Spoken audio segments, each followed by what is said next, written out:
Clerk exam series का 12th part, जिसका title हमने रखा है 100 मार्क्स इन 15 डेज। इसमें हम आपको प्रोवाइड करा रहे हैं इंपॉर्टेंट स्लोक्स, quick revision notes, video lecture, साथ में प्रोवाइड करा रहे हैं previous year exam papers, free PDF slides and 24/7 support, और साथ में प्रोवाइड करा रहे हैं मोस्ट इंपॉर्टेंट क्वेश्चन जो कि वीडियो के लास्ट में आपको देखने को मिलेंगे। नमस्कार दोस्तों, मैं डॉक्टर सौरभ, स्वागत है आपका आयर मेडिकल क्लासेस में।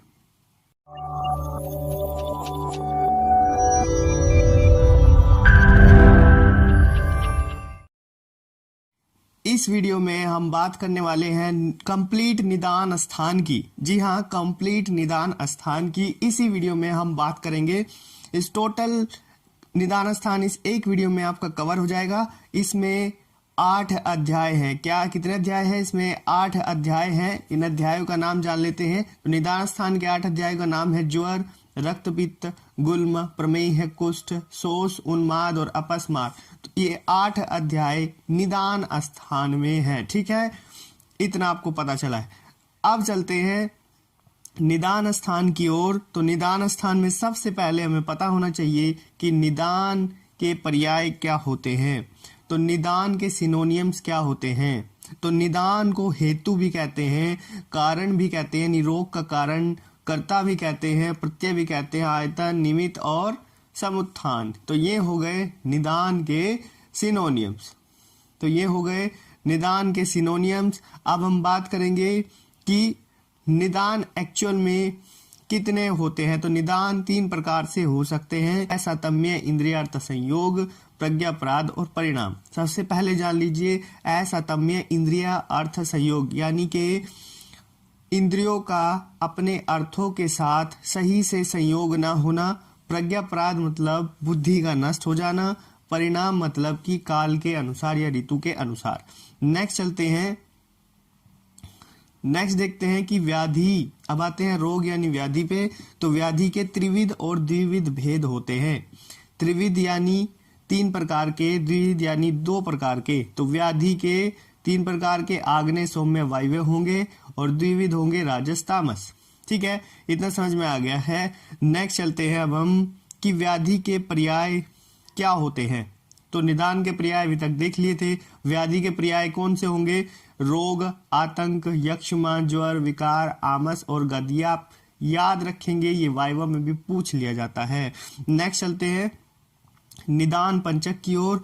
मोस्ट इंपोर्टेंट क्वेश्चन है रोग निदान के पर्पस से भी और चरक संहिता के पर्पस से भी। तो निदान पंचक यानी रोग के ज्ञान करने के 5 उपाय, ठीक, उसको कहते हैं निदान पंचक।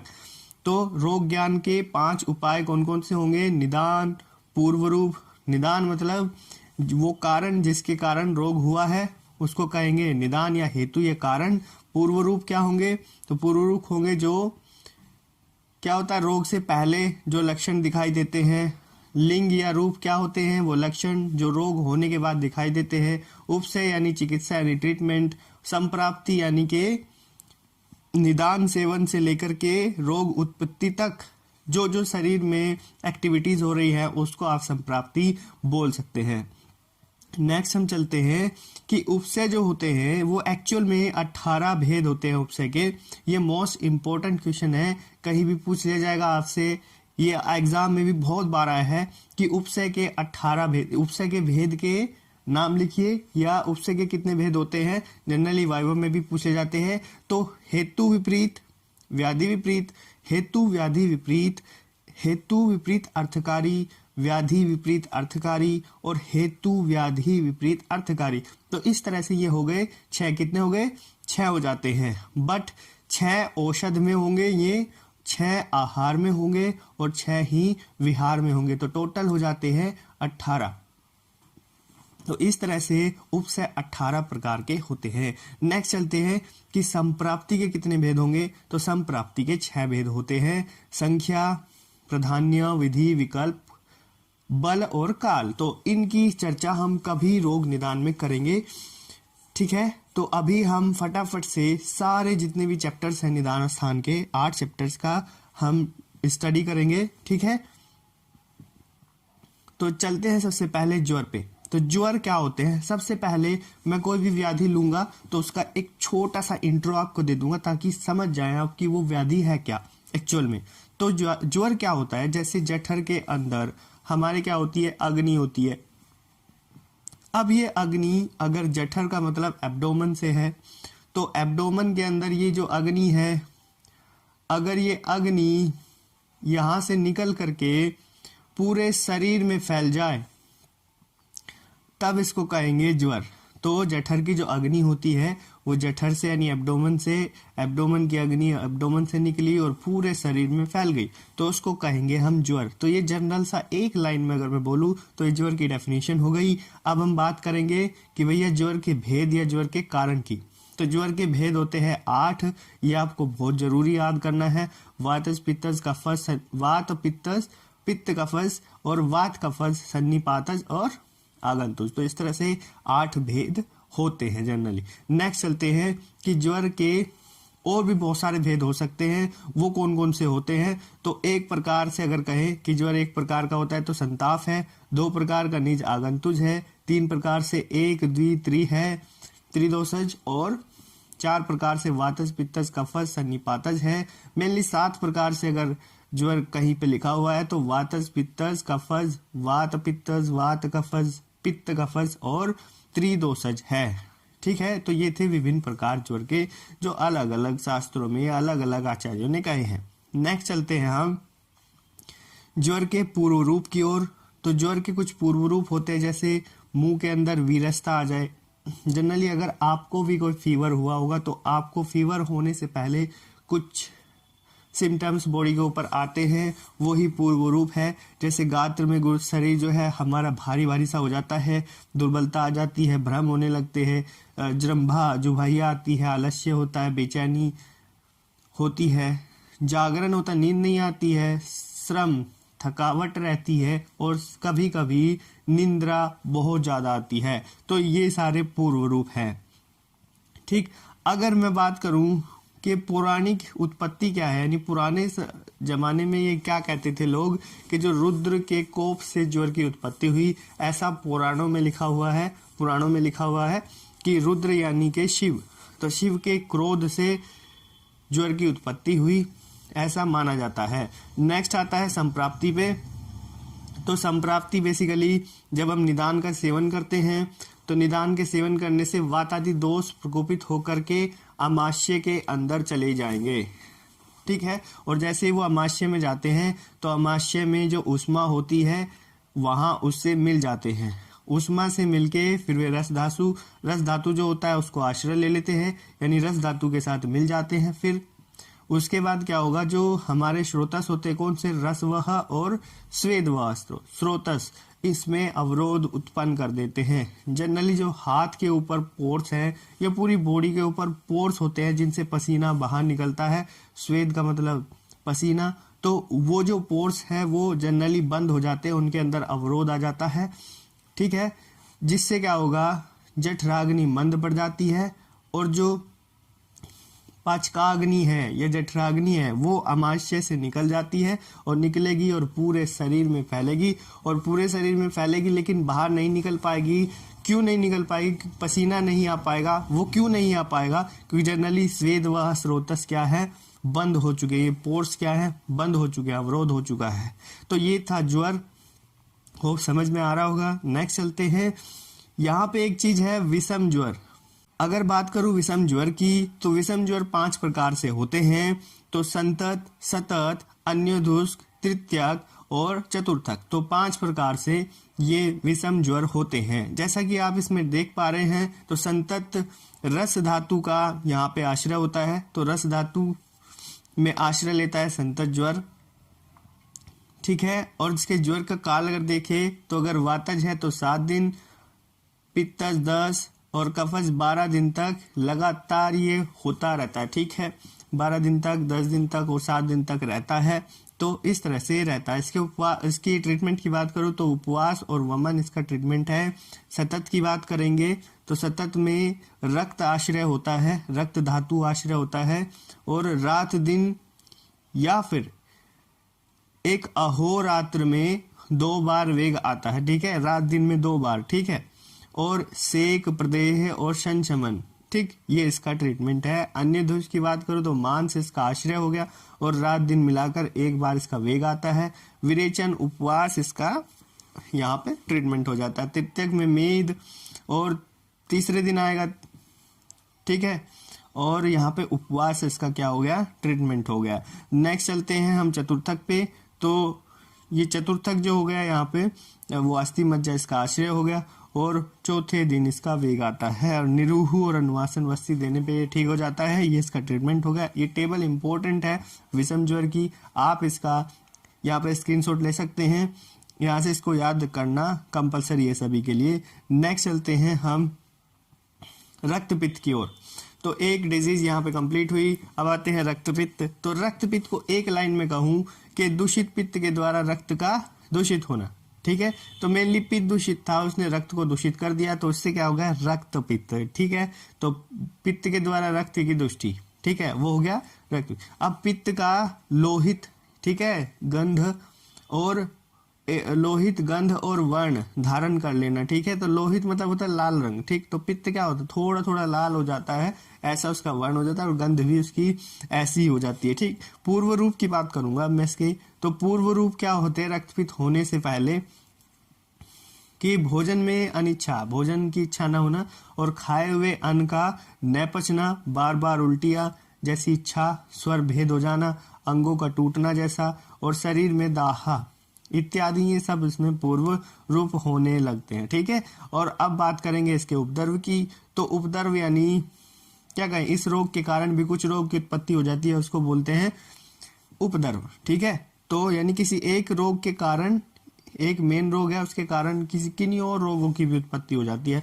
तो इस रक्तपित्त के कारण दुर्बलता, अरुचि, अविपाक, श्वास, काश, ज्वर, अतिसार, सूजन, पांडु और स्वर भेद यहाँ पे उत्पन्न हो जाते हैं। ये इसके उपद्रव हो गए।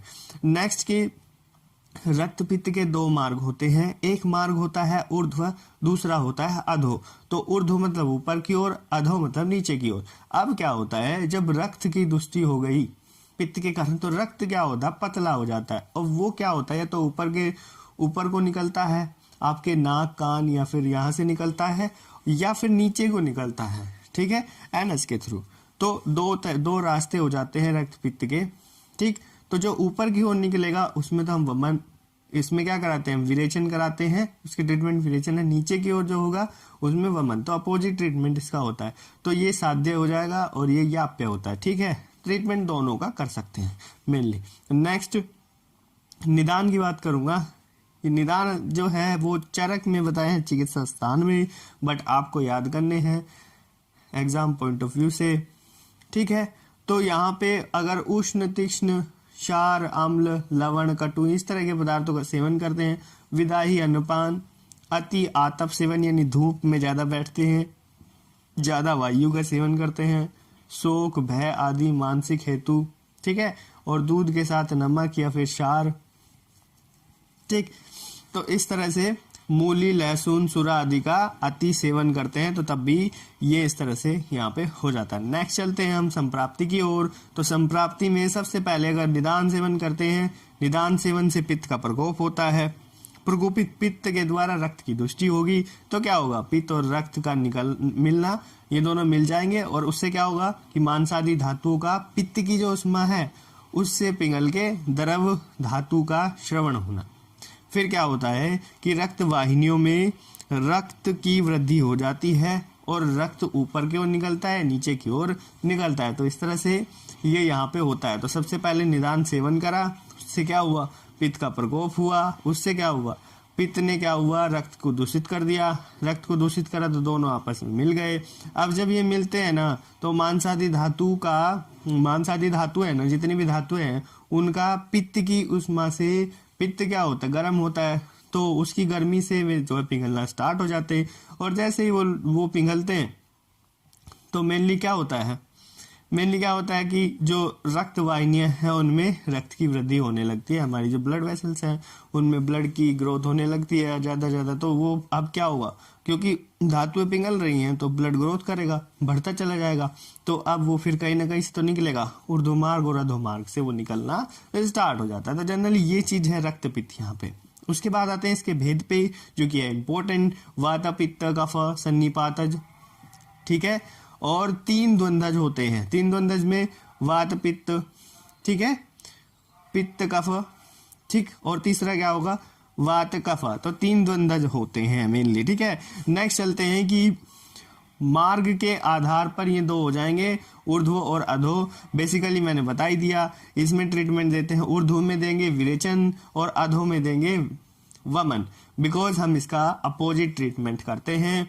क्यों करते हैं, क्योंकि रक्त ऑलरेडी ऊपर की ओर से निकल रहा होता है, तो जब ऊर्ध्व गति होती है, रक्त पित्त में ऊर्ध्व गति होती है, यानी ऊपर की ओर गति करता है रक्त, तो वो किसके साथ मिलेगा, कफ के साथ मिलके वो ऊपर की ओर गति करता है। तो उस टाइम पे क्या होगा कि वो ऑलरेडी ऊपर की ओर गति कर रहा है, अगर हम वमन कराते हैं तो वो और ज्यादा गति करेगा और उससे क्या होगा, पेशेंट की डेथ होने की संभावना है। तो इसलिए हम अपोजिट ट्रीटमेंट इसमें कराते हैं। अगर उसकी ऊपर की गति है तो हम नीचे को उसको निकालेंगे, और जनरली अगर उसकी नीचे की गति होगी तो अपोजिट उसमें हम ट्रीटमेंट कराते हैं, ठीक है।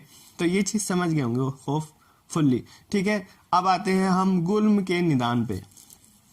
मैं बेसिकली आपके लिए एक वीडियो लेके आऊंगा, जैसे ही ये सारी वीडियो कंप्लीट हो जाती है हमारी 15 की 15, यानी 3 वीडियो और आनी बाकी हैं, तो उसके बाद हम लेके आएंगे आपके लिए जितने भी क्वेश्चन अभी तक आए हैं वो सभी के आंसर सहित मैं लेके आऊंगा आपके लिए, और वो काफी इंटरेस्टिंग होगा, क्योंकि एग्जाम सीरीज है और मैंने वादा किया है आपसे कि मैं 100 मार्क्स आपके लाके दिखा दूंगा, और ये मेरी गारंटी है कि मैं ये अगर आप अच्छे से देख लेते हैं, बेसिकली 15 के 15 लेक्चर्स, उसके बाद 3 बोनस हम लेके आएंगे, 3 बोनस लेक्चर लेके आएंगे, और वो होंगे जितनी भी यूनिवर्सिटीज के पेपर्स हमारे पास मौजूद हैं सबके क्वेश्चंस को छाट करके, जितने भी क्वेश्चंस आए हैं सबको लेकर के हम यहाँ पे उन्हें सोल्व करेंगे और आपको बताएंगे, विद एक्सप्लेन करेंगे, ठीक है।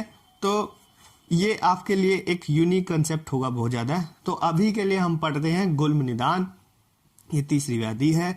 तो गुल्म निदान, गुल्म का मतलब होता है गुच्छा या जमावड़ा या फिर संघात, ठीक है, ये समझ में आ रहा होगा। तब क्या होता है, जब वायु विकृत हो जाती है या फिर वायु विकृत हो जाएगी या वायु में विगुणता आ जाएगी, ठीक है, तो उस समय पे क्या होता है, गुल्म के समान या गांठ के समान महसूस होता है, कहीं पे प्रतीति होती है, तो उसको बोलते हैं गुल्म, ठीक है, समझ गए। गुल्म बोलते हैं जनरली गांठ को, ठीक है। अब बात करते हैं हम इसके निदान की। तो हमने क्या ऐसा खाया जिससे हो गया, तो जैसे हमने वेग धारण किया, वेग धारण होता है जो अधारणीय वेग है जिनको धारण नहीं करना चाहिए, ये बाह्य अभिघात हो जाए, बाहर से कोई चोट वोट लग जाए तब भी ये हो जाता है, यहाँ पे वो बाहर हो जाएगा, गुल्म बन जाएगा। रुक्ष अन्नपान का सेवन न करें, वात बढ़ती है उससे। शोक, पंचकर्म अगर ठीक से ना हुआ हो, अधिक दबाव पड़ा हो, ठीक कठिन रास्ते पर आप चल रहे हो, ठीक से पोजीशन में ना हो, आप ऐसे वैसे सो जाते हो, तो इस तरह की कंडीशंस आती है जब आपको एक गुल्म रोग होने की संभावना यहाँ पे बनी रहती है। तो बेसिकली हम देखेंगे इसकी संप्राप्ति। तो संप्राप्ति में जनरली क्या होता है, सबसे पहले निदान सेवन करेंगे, वात का प्रकोप होगा। जब वात क्या करेगा, कफ और पित्त को भी दूषित कर देगा। जब कफ और पित्त दूषित हो जाएंगे तो उनसे क्या होगा, वायु का मार्ग अवरुद्ध हो जाएगा। अब जैसे ही वायु के मार्ग में रोड़ा आ जाता है, कुछ भी अवरुद्ध हो जाता है उसका मार्ग, तो ये वायु कहीं ना कहीं जाएगी, तो ये वायु जाएगी ऊर्ध्व गति करेगी, ऊपर की ओर बहुत तेजी से चलती है, और जैसे ये ऊपर की ओर चलेगी तो फिर क्या होगा, पार्श्व, हृदय, वसती, उदर और नाभि, इनमें क्या होने लगता है, इनमें होने लगता है सूल। और परिपिंडित वायु, यानी गोल गोल सी हो जाती है वायु, इस तरह से होने लगेगी, और ये वायु क्या होती है, गुल्मवत बन जाती है, गांठ बन जाती है इसकी, फिर इसको कहते हैं गुल्म रोग, ठीक है। तो ऐसे घूमने लगती है, क्यों, विकृत हो गई है, तो ऐसे घूमने लगेगी वायु, और घूमने लगेगी, और जहां पे भी बच जाएगी, ये जनरली जहां पे भी जाएगी और वहां पे गुच्छा बनाएगी और गुल्म रोग कहलाएगा वो, ठीक है। इतना समझ में आ रहा है। नेक्स्ट आते हैं कि इसके भेद का क्या क्या होते हैं। तो वात, पित्त, कफ, सन्निपातज और रक्तज होता है स्त्रियों में। ये जो रक्तज होता है वो स्त्रियों में होता है। तो कुल मिला के 5 इसके भेद होते हैं। बात करेंगे लक्षण की, तो लक्षण में हृदय नाभि के बीच में उत्पन्न, कभी घटता है कभी बढ़ता है, तो ऐसी ग्रंथि होगी। ठीक है, ग्रंथि मतलब वही गांठ। अरुचि हो जाएगी, मल मूल अपान वायु का अवरोध होगा, ना होगा, और क्या होगा, उद्गार होगा, नहीं डकार वगैरह बहुत ज्यादा आने लगती है। तो ये जनरली ये लक्षण हमें दिखाई देने लगते हैं। फिर आते हैं पूर्व रूप पे। तो पूर्व रूप में मल की बद्धता होगी, तृप्ति होगी, असामर्थ्य, आटोप, अध्यमान और दौर्बल्य। ये जनरली आप याद कर सकते हैं, कुछ भी नहीं है। आप फील कीजिए इस चीज को, अगर किसी पेशेंट को ये हुआ होगा तो क्या हो सकता है। ठीक है, क्योंकि आप रोग तो जान ही चुके हैं, तो आप महसूस कर सकते, किसी को गांठ हुई होगी तो उसको क्या हो सकता है, किस तरह के लक्षण आ सकते हैं। ठीक, तो बात करेंगे इसके असाध्य और साध्यता। तो साध्य साध्यता में जो गुण में अगर दौर्बल्य, दुर्बलता, रुचि, हल्लास, कास, छर्दी ये सब हो गए हो तो वह साध्य हो गया।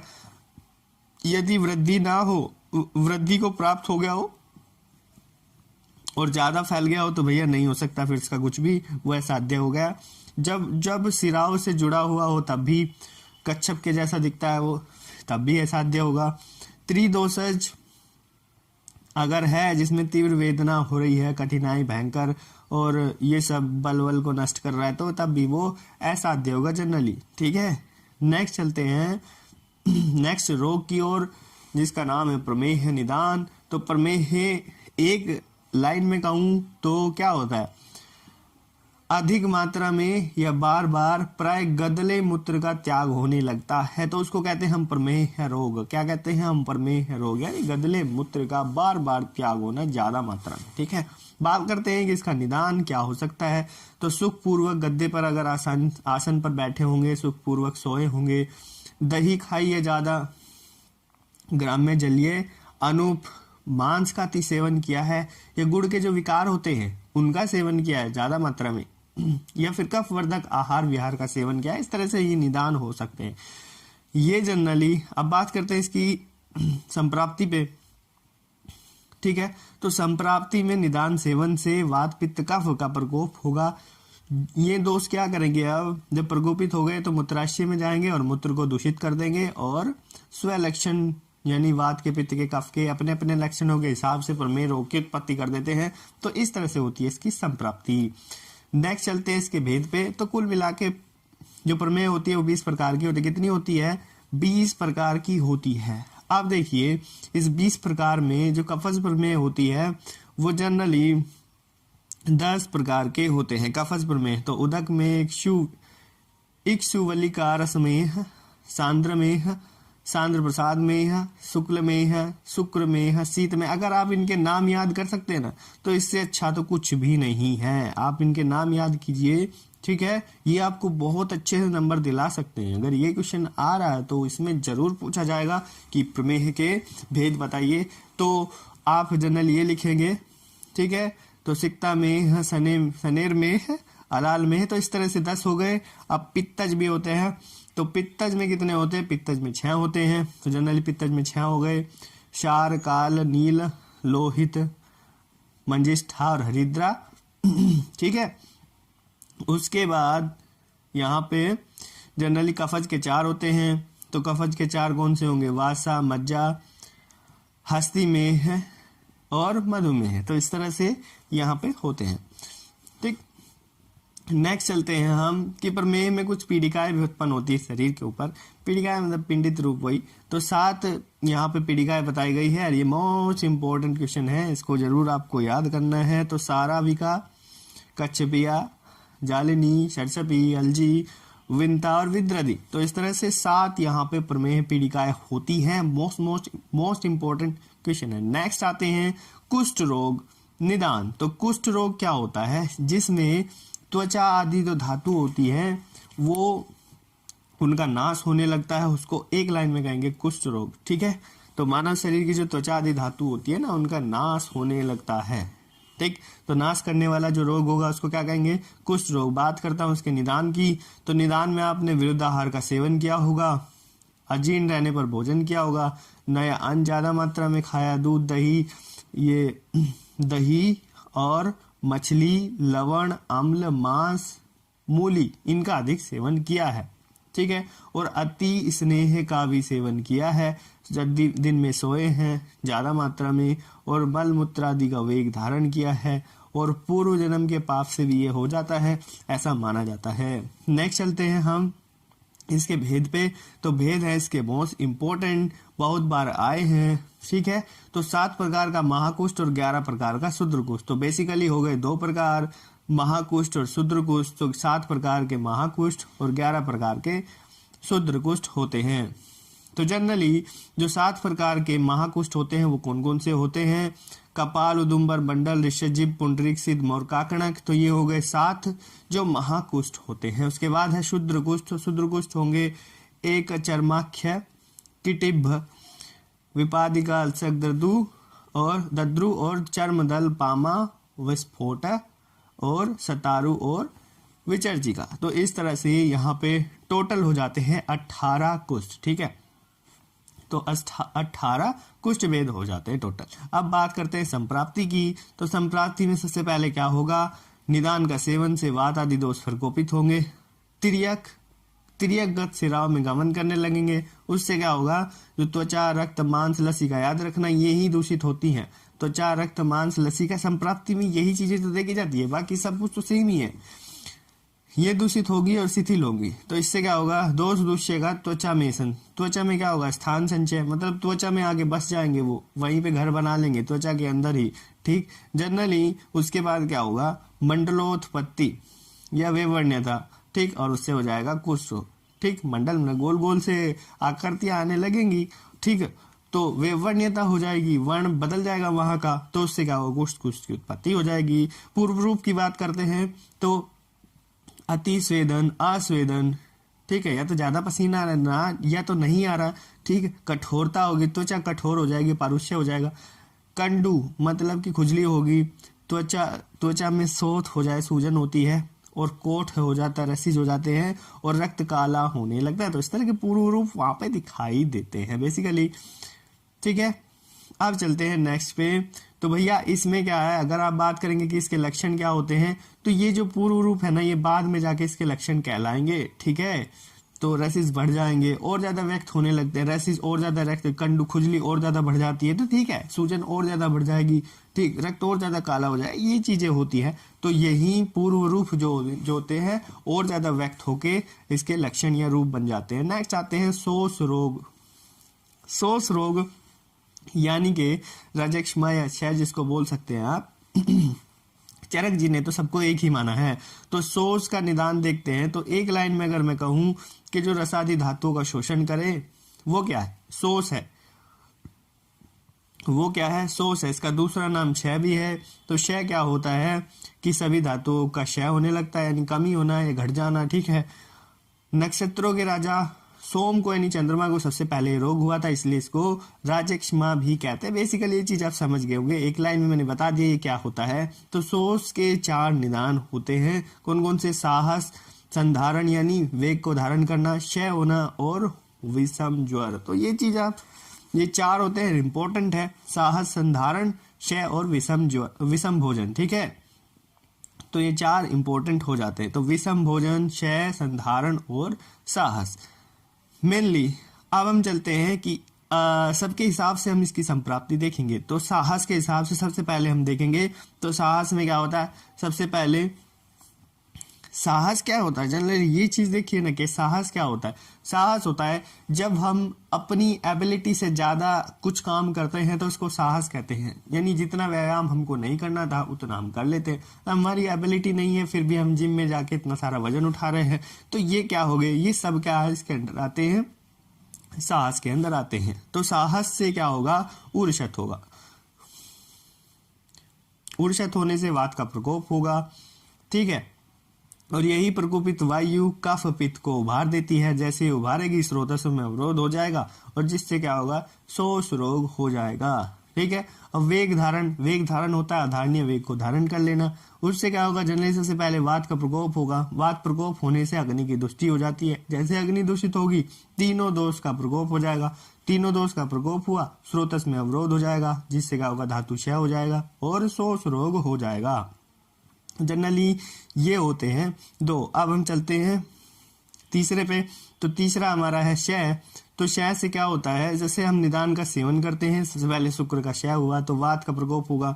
ठीक है, शुक्र के क्षय से न वात का प्रकोप हुआ है तो वात का प्रकोप होगा। उसके बाद क्या होता है, प्रतिलोम गति में धातुओं का क्षय होने लगता है। दूसरी तरफ निदान के सेवन से कफ प्रधान दोष प्रकोपित हो जाते हैं, स्रोतस्व में अवरोध डाल देते हैं, रुकावट डाल देते हैं। स्रोतस्व मार्ग होते हैं जिनसे कोई भी चीज आती जाती है शरीर के अंदर। ठीक है, जैसे पाइपलाइन का एग्जांपल मैंने दिया था उस वीडियो में, व्याधि सीरीज की पहली वीडियो में मैंने स्रोतस्व बहुत अच्छे से पढ़ाया। ऊपर लिंक है आई बटन पे, वहां पे क्लिक करके देख सकते हैं। फिर पोषण का अभाव हो जाता है और इस बार क्या होगा, अनुलोम क्रम में धातुओं का क्षय होगा। तो कुल मिला के क्या हुआ, क्षय हो रहा है ना। तो क्षय हो रहा है मतलब धातुओं का क्षय हो रहा है। तो धातु का क्षय हुआ है तो सर्व धातु क्षय हो जाएगा। ठीक, प्रतिलोम गति में भी हुआ, अनुलोम गति में भी हुआ। ठीक, तो इस तरह से क्या हुआ, सर्व धातु क्षय हुआ, जिससे क्या हुआ, शोष हो गया। ठीक है, नेक्स्ट आता है कि विषमासन यानी विषम भोजन। तो जैसे आप विषम भोजन का खाते हैं, ठीक है, तो त्रिदोष प्रकोप होते हैं, स्रोतस्व में अवरोध होगा, पोषण का अभाव होगा, धातु क्षय होगा। धातु क्षय होने से क्या होता है, जल्दी आप देख लिए अभी तक, धातु का क्षय होने से ही शोष रोग होता है। ठीक है, अब चलते हैं इसके भेद पे। तो लक्षणों के आधार पे ये 3 प्रकार से हो सकते हैं। तो त्रिरूप, षड रूप और एकादश रूप। ये रूप जो है ना उसको कहते हैं लक्षण। तो 3 लक्षण, 6 लक्षण और 11 लक्षण। ठीक है, अगर मैं बात करूं कि राजक्षमा अगर पहली स्टेज में है तो ये 3 लक्षण दिखाई देंगे। कौन कौन से, अंश, पार्श्व, पीड़ा। ठीक है, बर्निंग सेंसेशन इन शोल्डर्स और हमारे चेस्ट में, तो बर्निंग सेंसेशन होगा और संताप कर पाद्यो, हाथ पैर में पीड़ा होगी। ठीक है, और जनरली ज्वर होगा। तो इस तरह से ये 3 यहाँ पे दिखाई देते हैं। तो अंश, पार्श्व, पीड़ा, संताप कर पाद्यो और ज्वर, तो त्रिरूप में ये आ जाते हैं। अब षड रूप जो मोस्ट इंपोर्टेंट है, प्रथम स्टेज में अगर पहली बार जो अभी अर्ली स्टेज है कि आपको शोष रोग हो गया है और अगर और ज्यादा शोष रोग बढ़ जाता है तो षड रूप दिखाई देते हैं, काश, ज्वर, पार्श्व शूल, स्वर भेद, अतिसार, अरुचि। तो ये 6 लक्षण दिखाई देते हैं। और फिर अगर वो और ज्यादा बढ़ जाता है तो फिर क्या होगा, फिर हमें दिखाई देंगे एकादश रूप। तो फिर हमें दिखाई देंगे एकादश रूप हमारे। तो एकादश रूप हमारे दिखाई देंगे काश, संताप, स्वरभेद, ज्वर, पार्श्वशूल, शिरशूल, रक्तवमन, श्वास, श्लेष में छर्दी का मतलब विवमन ही होता है, उल्टियां होती हैं, अतिसार और अरुचि। तो इस तरह से 11 रूप हो गए, तीनों ही आपको याद करने होंगे। नेक्स्ट चलते हैं हम साध्यता फिर। तो साध्यता में बल मास की अगर पुष्टि होने पर एकादश रूप युक्त राजक्षमा हो रहा है तो तब तो साध्य कि बल मास हो गया, अच्छे से पुष्टि है, उसकी कोई दिक्कत नहीं है, बल भी अच्छा है, मांस भी अच्छा है। ठीक है, लेकिन अगर क्षीण हो गया यानी कमजोर व्यक्ति है तो उसमें फिर गुंजाइश नहीं है, वो ठीक होगा, वो असाध्य हो जाएगा। ठीक है, नेक्स्ट आते हैं उन्माद रोग। मोस्ट इंपोर्टेंट है, मानसिक व्याधि होती है जिसको पागलपन भी कहते हैं। जब क्या होता है, जब दोस्त अपने मार्ग को छोड़ करके मन में चले जाते हैं और मन में विभ्रम कर देते हैं। तो अपने मार्ग को छोड़कर आए हुए दोस्त मन में भ्रम पैदा कर देते हैं, तो उस टाइम पे क्या होगा, उन्माद रोग हो जाता है। क्या समझ में आ रहा है? नेक्स्ट चलते हैं इसके भेद पे। तो भेद तो बहुत बार पूछे गए हैं। भेद होते हैं वातस, पित्तस, कफस, सन्निपातस और आगंतुज। और इसके साथ ही 8 प्रमुख मानस भाव बताए गए हैं। मना, बुद्धि, संज्ञा, ज्ञान, स्मृति, भक्ति, शील, चेष्टा और आचार। तो इनकी विकृति से ही क्या होगा, उन्माद रोग। तो ये 8 प्रमुख मानस भाव हैं। जब इनकी विकृति हो जाएगी, इनमें विकार हो जाएगा, तब क्या होगा, उन्माद रोग होगा, यानी पागल हो जाएगा व्यक्ति उस टाइम पे। ठीक, निदान की बात करें तो क्या ऐसा खाया होगा, तो बेसिकली विरुद्धाहार सेवन किया, विषम चेष्टा की, देव गुरुजन का अपमान किया, ज्यादा क्रोध या फिर मानसिक चीजें की, क्रोध, हर्ष, लोभ, ये सब डरे वरे धन और परिवार अगर नष्ट हो जाए तो एकदम से ऐसा होता है, ऑब्वियस सी बात है कि पागलपन आ जाता है। ठीक है, अब बात करेंगे इसकी संप्राप्ति की। तो ये हुआ कैसे? जब निदान का सेवन किया गया तो शारीरिक और मानसिक दोष दोनों ही प्रकोपित हो गए। उस टाइम पे दोष के द्वारा जो हृदय या मस्तिष्क होता है उसकी दुष्टि हुई, मन में विभ्रम हुआ और उन्माद रोग हो गया। ठीक है, ठीक, तो इस तरह से ये बेसिकली होते हैं। ठीक, नेक्स्ट आते हैं कि इसका पूर्व रूप क्या हो सकता है। तो पूर्व रूप में सिर में शून्यता हो जाएगी, लाल स्राव हो जाएगा, बार बार ज्वर, चक्कर आना, नेत्र टेढ़ी हो जाना, घबराहट, ध्यान मोह, इस तरह से कारण घबराहट होना, भोजन में अनिच्छा होना। तो इस तरह से ये सब क्या होंगे? कानों में शब्द सुनना, ये सब इसके पूर्व रूप हो जाते हैं। लक्षण की बात करेंगे तो बुद्धि विभ्रम हो जाती है, मन में चंचलता आने लगती है, दृष्टि अधीरता, आंखें गोल गोल घुमाएगा वो, हृदय में शून्यता होगी। ठीक, तो ये इसके लक्षण होते हैं। बेसिकली अब चलते हैं साध्य साध्यता की ओर। तो साध्य साध्यता में जैसे वात पित्त कफ हो गए तो साध्य हो जाएंगे, सन्निपात है वो असाध्य है, आगंतुक जो होगा वो कृच्छ साध्य होगा। ठीक है, अब चलिए नेक्स्ट पे, लाश रोग है, अपस्मार निदान। तो एक लाइन में कहूं तो बुद्धि की पूरी तरीके से नष्ट हो जाती है, तो उसको कहते हैं अपस्मार निदान या अपस्मार रोग। ठीक है, तो इसका निदान देखते हैं। स्मृति नाश होने से क्या होगा? रोगी एक स्थान पे गिर जाता है, फिर प्राण नाश होने की स्थिति तक उत्पन्न हो जाती है कि पूरी तरह से उसकी बुद्धि नष्ट हो जाएगी और एक स्थान पे चक्कर आके गिर पड़ेगा, कुछ भी आप कह सकते हैं। तो बेसिकली अब बात करते हैं इसके निदान भी। तो निदान में जब विरुद्ध आहार या फिर अपवित्र भोजन खाया होगा, बासी भोजन खाया होगा, वेग रोग के होंगे, अधारण्य वेग और रजस्वला स्त्री के संग संभोग किया होगा, और साथ में क्रोध, ईर्ष्या, लोभ, काम, हर्ष इत्यादि, और साथ में सत्व गुण का दुर्बल हो जाना उसके शरीर में। इसलिए कहते हैं कि सात्विक भोजन का सेवन करेंगे तो ज्यादा बेटर होगा। ठीक, फिर आते हैं हम संप्राप्ति की ओर। संप्राप्ति निदान सेवन से क्या हुआ? शरीर मानस दोष प्रकोप हुआ। वो क्या हुए? मनोवाह स्रोतस द्वारा हृदय प्रदेश में दोष दुष्य सम्मुचना करते हैं, दोष के दुष्य आपस में मिलते हैं, तो वहां पे क्या होगा? मन में शोभ होगा और उससे स्मृति का नाश हो जाता है। तो ये जनरली इसकी संप्राप्ति है। स्मृति का नाश होने के बाद क्या होगा? स्मृति का नाश होने के बाद शरीर में तम का प्रवेश होता है और विभत्स चेष्टा युक्त आवेग आने शुरू हो जाते हैं। ठीक, वेग आने शुरू हो जाते हैं। तम का प्रवेश होगा तो अजीब अजीब सी आकृतियां वो देखेगा और जनरली फिर वो उसे दौरा जैसा कुछ महसूस होता है। उसके बाद अपस्मार रोग ये हो जाता है उसको। ठीक, बेसिकली ये चीज है।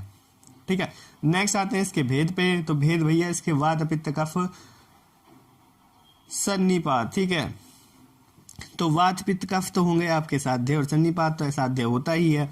जनरली अब आते हैं इसके पूर्व रूप पे। लेक्चर थोड़ा बड़ा हो गया है बट आपके 8 अध्याय इसमें कवर हो गए हैं। तो पूर्व रूप की बात कर रहा हूं तो पूर्व रूप में भोए वो ऊपर की ओर उठा कर रखेगा, स शब्द श्रवण करता, कुछ भी सुनता रहता है, अजीब अजीब सी चीजें उसके कान में गूंजती रहती है। मोह होता है उसको, तम दर्शन मतलब अजीब अजीब सी भूत प्रेत आकृति देखता है। मूर्छा होती है उसको, भ्रम होता है, चक्कर आते हैं उसको।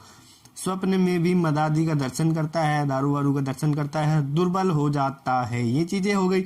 फिर चलते हैं हम इम्पोर्टेंट क्वेश्चन सेक्शन की ओर। तो बहुत सारे क्वेश्चन यहाँ पे पहले आए हैं। देखिए बेसिकली मैं बता देता हूँ, इसी तरह से आपका क्वेश्चन आएगा। जैसे प्रमेय के निदान, लक्षण, संप्राप्ति, भेद लिखिए। फिर उन्माद अपस्मार में क्या अंतर होता है, गुल्म रोग के निदान, संप्राप्ति, असाध्यता, ज्वर व्याधि का वर्णन करना है यहाँ पे। बेसिकली हम बात करिए अभी इसमें तो उसके बाद यहाँ पे है कि रक्त पित्त का निदान, संप्राप्ति, कुष्ठ के प्रकार, षडरूप, राजक्षमा का वर्णन करो। तो ये इंपॉर्टेंट क्वेश्चन है जो पहले आए हुए हैं। उम्मीद करता हूँ दोस्तों वीडियो आपको अच्छी लग रही होगी। नेक्स्ट पार्ट में हम लेके आएंगे विमान स्थान। ठीक है, जुड़े रहिए हमारे साथ। मैं मिलता हूँ आपसे नेक्स्ट वीडियो में, तब तक के लिए थैंक यू। जय आयुर्वेदा।